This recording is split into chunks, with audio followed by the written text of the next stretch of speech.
Assalamualaikum warahmatullahi wabarakatuh. Perkenalkan, nama saya Kak Fatmasari dengan NIM 22882011059. Video ini saya buat untuk memenuhi tugas mata kuliah teori prosa fiksi. Di sini saya akan menceritakan kembali tentang novel yang saya baca, yaitu tentang Merantau ke Delhi ciptaan dari Buya Hamka. Novel ini berlatar belakangkan tentang persoalan adat Minang apabila seseorang laki-laki asal Minangkabau tidak memperisi seorang perempuan yang berasal dari Minangkabau juga, maka dia akan dianggap tercela.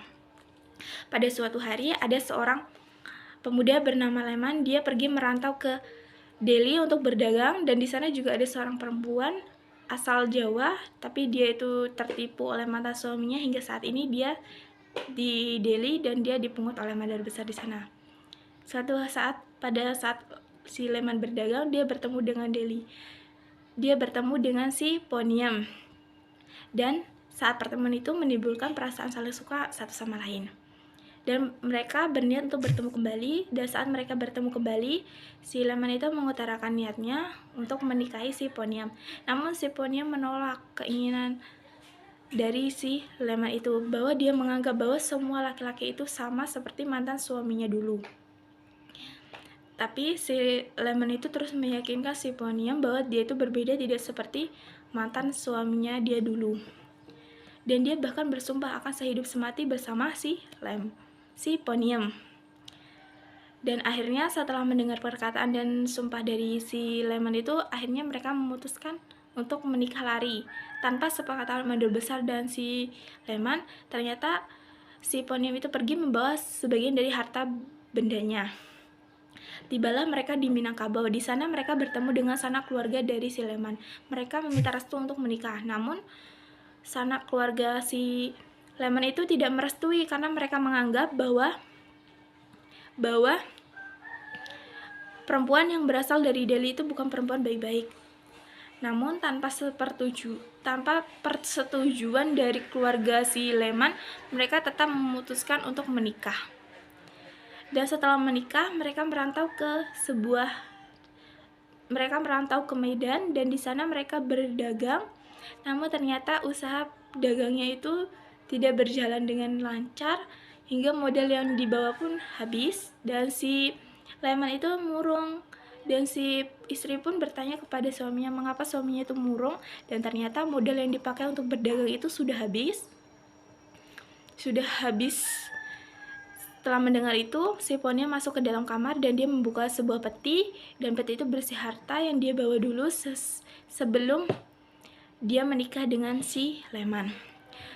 Dia berikan kepada suaminya untuk modal berdagang. Suaminya pun kagum akan kebaikan hati sang istrinya itu. Akhirnya harta benda itu dipakai sebagai modal untuk berdagangnya di sana, dan sekarang usaha dagangnya itu sudah berjalan dengan sukses. Kesuksesan antara Leman dan Poniam itu sudah terdengar sampai Delhi dan Minangkabau. Pada suatu hari ada seorang bernama Suyono. Suyono itu dulunya adalah mantan pekerja kontrak di Delhi, dan sekarang masa kontraknya sudah habis dan dia tidak ingin menambah lagi masa kontraknya itu.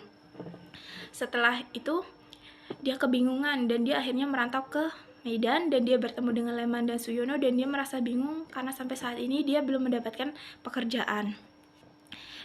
Dan si Suyono dan si Leman dan istrinya itu pun kasihan.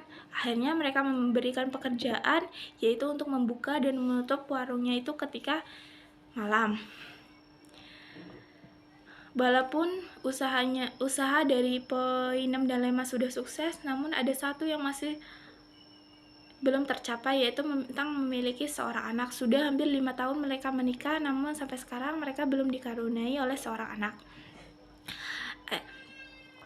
Lalu si Leman itu duduk lagi dan dia sambil berpikir, sudah bertahun-tahun dia menikah dan dia juga belum pernah pulang kampung ke tanah kelahirannya itu. Akhirnya dia berbicara dengan sang istri. Dia mengutarakan niatnya bahwa dia ingin mudik ke kampung halamannya itu. Dan setelah itu sang istri pun setuju. Bahkan sang istri pun ingin ikut untuk menemani sang suami untuk pulang kampung ke tanah kelahirannya itu. Dan mereka pun menitipkan usaha dagangnya itu kepada Suyono, yaitu pegawainya. Dan setelah itu berangkatlah mereka ke Minangkabau, dan sampainya mereka di sana, mereka disambut oleh warga-warga di sana. 15 hari mereka di sana, dan setelah 15 hari mereka akhirnya memutuskan untuk pulang lagi ke Medan. Dan di sana, setelah pulang dari sana, ada seorang warga yang berkata bahwa bagi seorang laki-laki asal Minangkabau, apabila dia tidak memperistri seseorang yang juga berasal dari Minangkabau, maka hidupnya di masa tua akan sulit. Dan dia juga dijodoh-jodohkan dengan seorang perempuan bernama Mariatun. Mariatun itu adalah seorang perempuan yang ditinggal menikah. Mariatun itu adalah seseorang yang gagal menikah karena ditinggal calon suaminya itu. Tapi Leman itu masih bingung akan keputusan yang akan diambilnya. Dan pada suatu malam, si Leman itu memberanikan diri untuk berbicara kepada sang istri bahwa dia akan menikah lagi. Sang istri pun tidak percaya, dia hanya menganggap bahwa suaminya itu hanya bercanda. Tapi ternyata yang dikatakan suaminya itu adalah serius. Si Poniam itu tidak berkata apa-apa, namun dia hanya terdiam. Dia membayangkan bagaimana perkataan suaminya dulu waktu dia mengajak si Poniam untuk menikah lari. Akhirnya si Poniam langsung menuju ke kamar, dan dia di sana itu menangis sambil membayangkan bagaimana nasibnya jika sang suami menikah lagi. Tapi tidak ada yang bisa dilakukan oleh Poinem. Itu sudah menjadi keputusan dari suaminya. Poinem tidak bisa melakukan apa-apa, dan dia terus menangis sampai tidak menyangka bahwa bantal yang ditidurnya itu pun basah kuyup. Kabar akan pernikahan dari Leman dan Mariatun sudah terdengar sampai ke desa-desanya. Akhirnya setelah itu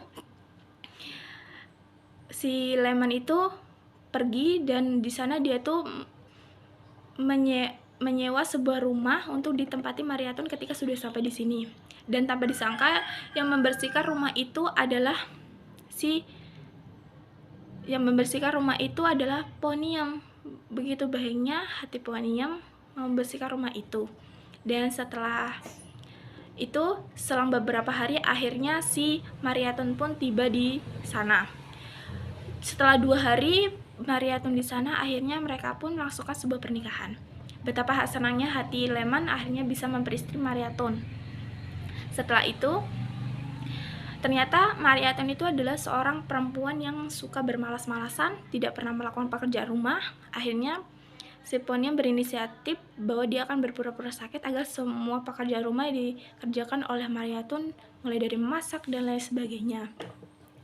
Setelah itu, setelah memasak, ternyata si Mariatun tidak bisa memasak. Sudah berjam-jam lamanya dia di dapur, namun tidak ada satupun makanan yang bisa dihidangkan di meja makan. Sudah selang beberapa waktu lagi, ternyata yang dihidangkan itu hanya sebuah sambal, dan itu pun rasanya hambar. Setelah itu Leman pergi, dan ternyata istrinya itu sedang berantem hebat. Di sini yang bersalah itu adalah Mariatun, namun setelah Leman pulang, yang disalahkan itu malah si Poniam. Si Leman itu menganggap bahwa seharusnya si Poniam itu mengalah sebagai si istri yang paling tua. Tanpa berpikir panjang lebar, si Leman itu mengucapkan talak 3 kepada si Poniam. Setelah mendengar talak 3 dari si Leman itu, akhirnya Poniam memutuskan untuk pergi dari rumah itu. Dia tidak berpikir untuk membawa harta benda apapun, tapi yang ada di dalam pikirannya itu adalah tentang membawa sebuah selendang. Akhirnya si Poniam itu pun pergi bersama karyawannya bernama Suyono. Setelah perceraian antara Poniam dan Leman, selang beberapa bulan lagi si Mariatun pun akhirnya mengandung dan melahirkan seorang anak perempuan. Itulah yang dicita-citakan si Leman sejak dulu menikah dengan si Poniam. Menurut adat Minangkabau, harga anak perempuan itu lebih mahal daripada anak laki-laki. Dan tibalah si Poniem dan Suyono di tanah perantauan. Di sana mereka menyewa sebuah rumah kecil dan di sana mereka berdagang. Si Suyono itu berdagang kain, sedangkan si Poniem itu berdagang nasi rames. Dan setelah itu si Poniem itu bertanya kepada Suyono, "Suyono, apakah kau tidak ingin menikah?" Lalu Suyono pun menjawab, "Bagaimana kalau kita saja yang menikah demi keselamatan kita berdua?" Si Poniem pun menjawab, "Loh, kau itu sebaiknya menikah dengan perempuan yang lebih muda lagi daripada aku, karena aku itu sudah seperti kakakmu sendiri. Kau juga sudah kuanggap seperti adikku sendiri." Tapi dengan keyakinan, Suyono terus meyakinkan si Poniem bahwa dia itu serius dengan niatnya, dan akhirnya si Poniem pun mau menikah dengan Suyono, dan akhirnya mereka berdua menikah. Setelah mereka menikah, mereka tetap berdagang berdua. Uang hasil dagangnya itu mereka tabung, mereka hemat-hemat, dan hingga akhirnya uang yang hasil berdagangnya itu sudah terkumpul banyak. Mereka berniat untuk membeli sebuah rumah dan tanah. Dan mereka berinisiatif membeli rumah dan tanah itu di Delhi, karena harga rumah di sana itu jauh lebih murah. Dan pergilah mereka ke Delhi. Di sana ternyata ada seorang yang sedang menjual tanahnya dengan harga murah karena sudah terlilit hutang. Setelah mereka membeli tanah dan rumah, masih ada satu yang kurang dari keluarga mereka, yaitu tentang kehadiran seorang anak. Ternyata tetangganya itu ada yang memiliki seorang anak banyak, dan akhirnya mereka mengasuh salah satu anak itu, dan anak itu bernama Maryam. Hingga saat ini Maryam besar di tangan asuhan dari Poniem. Berbanding terbalik dengan kehidupan Suyono dan si Poniem, sekarang kehidupan Leman dan Maryaton justru yang dulunya adalah pedagang sukses, sekarang hanya tinggal di sebuah rumah yang kecil. Suatu hari si Suyono bertemu dengan Leman dan tidak menyangka bahwa kehidupan mereka sekarang berbanding terbalik dengan dulu. Si Leman itu pun tidak menyangka bahwa mantan istrinya dulu sekarang sudah menjadi istri dari si Suyono. Apalagi kehidupan mereka sekarang sudah hebat, sudah sukses. Namun tidak seperti kehidupannya dengan Maryaton yang sekarang malah tinggal di rumah yang kecil. Yang kecil kontrakan pula. Dan setelah itu istrinya itu pulang bersama anak angkatnya dan ibu dari anak yang dia angkat. Dia menceritakan bagaimana sekarang hidup dari Leman yang merupakan mantan suami dari Poniem itu. Si Poniem itu tidak ada perasaan dendam ataupun marah kepada suaminya. Justru dia tuh kasihan, apalagi sekarang si Leman dan Maryaton itu sudah memiliki seorang anak. Malah si Poniem itu malah kasihan, mau bagaimanapun mereka dulu pernah bersama. Dan setelah itu Poniem itu dan si Leman itu menitip salam kepada Suyono agar mengucapkan rasa bersalahnya dulu, menitipkan rasa salahnya dulu dan dibicarakan kepada si Poniem. Dan setelah itu Poniem mendengar perkataan itu, akhirnya Poniem itu memaafkan kesalahan yang telah dilakukan oleh mantan suaminya itu.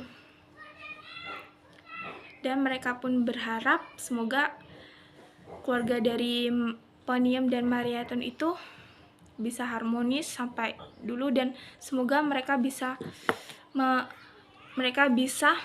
kembali ke seperti dulu lagi, berdagang sebagai pengusaha yang sukses.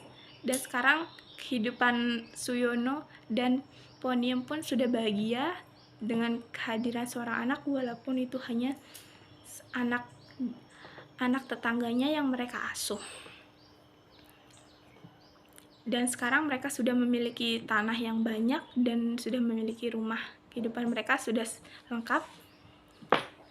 Itu tadi adalah Itu tadi adalah sebuah cerita dari novel Merantau ke Delhi ciptaan Boy Hamka. Mohon maaf bila ada kesalahan dan kata dari saya. Saya akhiri. Wassalamualaikum warahmatullahi wabarakatuh.